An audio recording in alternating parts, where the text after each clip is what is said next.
मित्रांनो नमस्कार.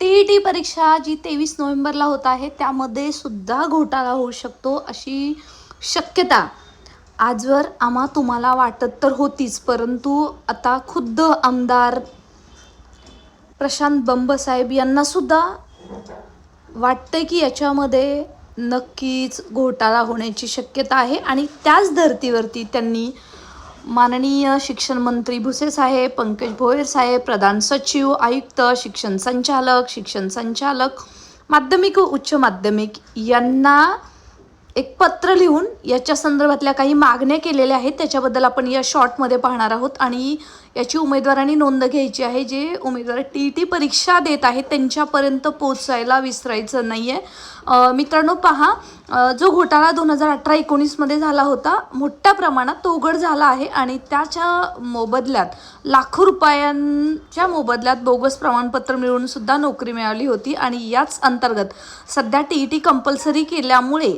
23 नोव्हेंबर 2025 रोजी जवळपास 5 लाख उमेदवार परीक्षेला बसत आहेत. आणि ज्या उपाययोजना सुचवलेल्या आहेत त्या खालीलप्रमाणे: परीक्षार्थ्यांनी मिळवलेली OMR उत्तरपत्रिकेची कार्बन प्रत स्वतःकडे सुरक्षित ठेवायची आहे.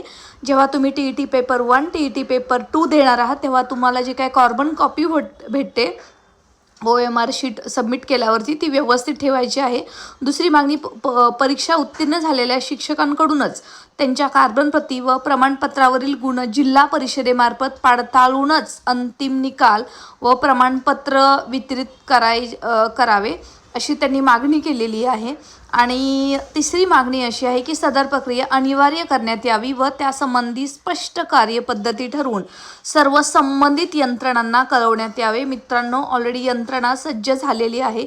काही अफवासुद्धा या परीक्षेबद्दल पसरत होत्या, परंतु त्याला फाटा देत परीक्षा परिषदेनं अशा कोणत्याही अफवांवर विश्वास न ठेवता म्हणून सर्वांनी या गोष्टींचं पालन करणं तितकंच गरजेचं आहे. सोबतच प्रशासनाने सुद्धा सध्या आय रिकग्निशन सोबतच फिंगरप्रिंट रिकग्निशन हे ठेवलेलं आहे. त्याच्यामुळे योग्यच गोष्ट केलेली आहे. त्याच्यामध्ये कोणताही घोटाळा होणार नाही याची खबरदारी घेतली तर जे उमेदवार आहेत त्यांना न्याय मिळेल.